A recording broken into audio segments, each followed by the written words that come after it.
Pemirsa, kita sudah memasuki penghujung dialog dalam topik ribuan perda dicabut dan masih bersama kami di Studio Berita 1 Dirjen Otonomi Daerah Bapak Sony Sumarsono. Pak Sony, ini kita lihat kalau dari daerah, pemerintah semua kemudian sudah mengevaluasi bagaimana peraturan daerah yang bermasalah dan tidak mendukung iklim investasi.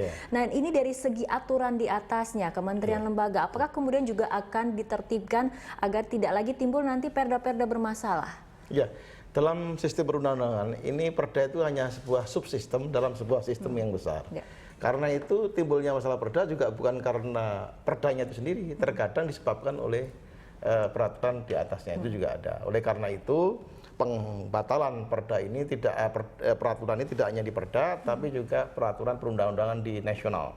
Di pusat ini mulai dari undang-undang, kemudian PP, Perpres, termasuk peraturan-peraturan menteri. Itu juga kemudian dilihat kembali, jumlahnya luar biasa. Ada berapa banyak, Pak? 42.000. 42.000. Ya, jadi artinya lebih banyak yang bermasalah di aturan di atasnya, seperti itu ya? Dari 42.000 inilah sekarang sedang disisir, dikoordinir oleh Bappenas, kemudian bersama kementerian-kementerian terkait, untuk kemudian setiap kementerian melihat kembali peraturan-peraturan itu. Itu lalu kemudian disinkronkan, kemudian dibatalkan juga beberapa pasal yang tidak mendukung iklim. Mana kemudian yang akan lebih kompleks, menertibkan perda-perda di daerah atau menertibkan aturan di atasnya yang melibatkan berbagai kementerian ini? Kalau dalam negeri kan tanggung jawabnya yang ke daerah ya, yang itu adalah Bappenas nanti mengkoordinasikan. Tapi perkiraan saya akan lebih kompleks peraturan yang di tingkat pusat. Di samping jumlahnya luar biasa 42.000, ya posisinya juga implikasi dari satu pasal kebijakan di pusat itu akan besar. Karena itu harus lebih banyak pertimbangan dan perhitungannya. Oke. Apakah ada target kemudian untuk aturan di atasnya itu dari segi undang-undang, peraturan pemerintah seperti itu? Dari 42.000 ini kira-kira bulan kapan atau dalam waktu berapa lama kemudian akan ditertibkan? Kalau di pusat memang tidak spesifik ditargetkan, tapi mengimbangi pembatalan perda saat ini sedang dilakukan proses revisi-revisi berbagai undang-undang. Artinya apakah kemudian ketika aturan di pusat ataupun aturan di atas perda ini masih belum bisa ditertibkan, apakah nantinya akan lagi muncul perda-perda bermasalah karena itu tadi aturan di atasnya sendiri masih tumpang tindih nantinya, Pak? Sekali lagi sebagai sebuah subsistem dalam sebuah sistem dia terkait. Kalau ini masih bermasalah di pusat, di daerah akan lahir juga perda-perda bermasalah. Jadi posisi ini nggak bisa lepas pusat dan daerah. Oleh karena itulah harus menyambungkan antara peraturan di pusat dengan peraturan daerah.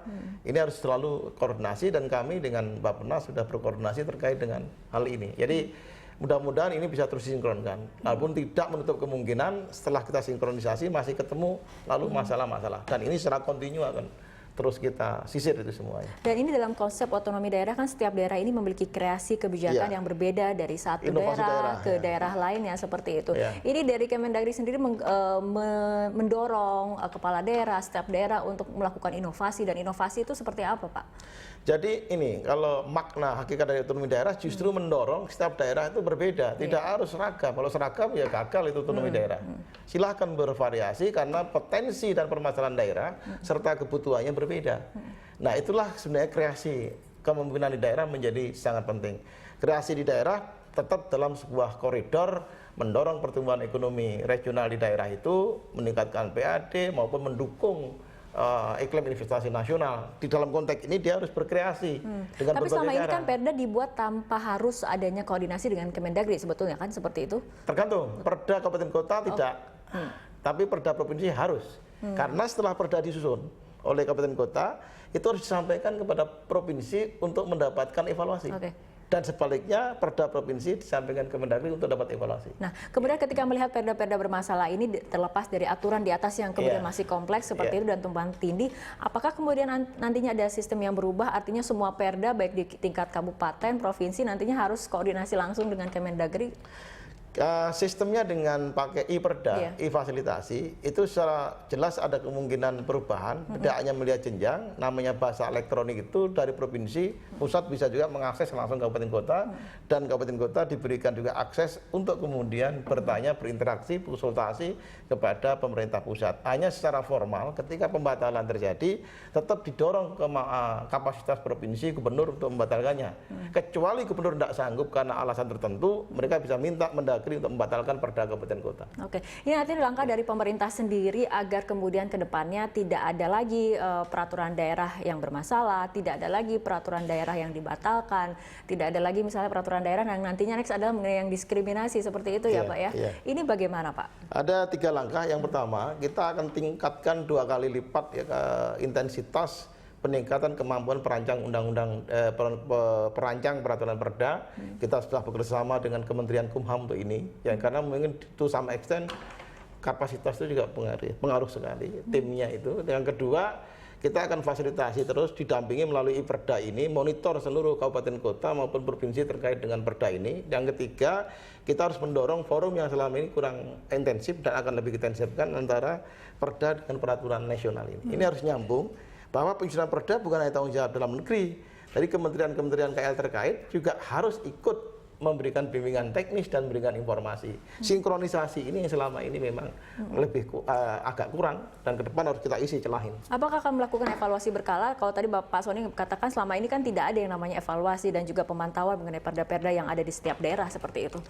Evaluasi sebenarnya ada ya, tapi posisinya memang dari segi intensitas karena spirit Pak Jokowi ini adalah kerja dan kerja, ini yang kita lipat gandakan sehingga evaluasi yang semula setahun sekali, paling akhir tahun, ini setiap bulan memang harus kita evaluasi. Itulah saya kira efek dari spirit kerja tadi, menambah kesibukan yang luar biasa. Oke, respon dari kepala daerah sendiri seperti apa Pak dengan kemudian perubahan ataupun dinamisme yang ada di pemerintah pusat dan mendorong daerah untuk kemudian menggenjot investasi?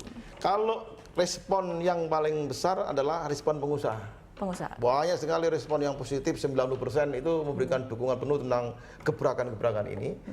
Respon kepala daerah sebenarnya secara umum mereka menyetujui langkah-langkah kebijakan nasional ini, walaupun 1-2 masih mempertanyakan, tapi setelah dijelaskan mereka kemudian bisa memahami dan memberikan dukungan.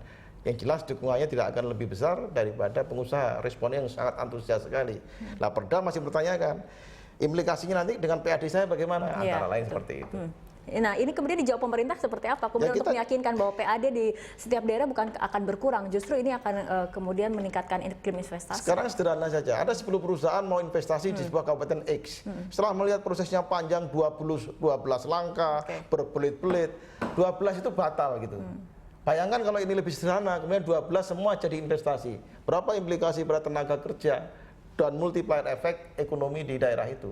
Kita cara membandingkan seperti itu. Mungkin untuk daerah memiliki memang potensi investasi, tapi bagaimana kemudian daerah yang memang harus menggali lebih dalam potensi yang dimilikinya? Ya, itu juga akhirnya kan daerah itu pendapatannya juga ada bagi hasil buat daerah yang memproduksi atau daerah yang dapat bagi hasil dari dari daerah, dari tetangganya juga ada. Yang kedua, kreasi itu bisa saja. Kalau dia tidak punya sumber daya potensi alam, dia akan mengandalkan misalkan kreasi-kreasi teknologi, sistem pelayanannya, SDM-nya. Jadi banyak ruang-ruang yang bisa diimprove untuk mengembangkan inovasi daerah itu. Tidak hanya potensi alam. Singapura itu tidak punya potensi alam, tapi kreasinya luar biasa. Semua bisa dijual. Sehingga bergerak dari sektor sumber daya alam ke sektor jasa. Artinya ini pemerintah daerah memang betul-betul didorong untuk berkreasi dan berinovasi, menggali potensi yang dimiliki setiap daerahnya masing-masing. Dan setiap tahun kita berikan reward untuk inovasi daerah. Sehingga kita rangsang dengan reward. Nanti akan ada reward tahunan untuk mereka yang berinovasi. Oke, kita harapkan nanti setelah perda-perda bermasalah ditertibkan semuanya, artinya perda yang ada memang betul-betul berkualitas dan berdampak positif bagi masyarakat dan juga para pelaku usaha di setiap daerah seperti itu. Kita semua berharap seperti itu. Oke, baik. Pak Sony, terima kasih telah berbincang bersama kami dalam Dialog Jurnal Pagi. Terima kasih, Alfitri.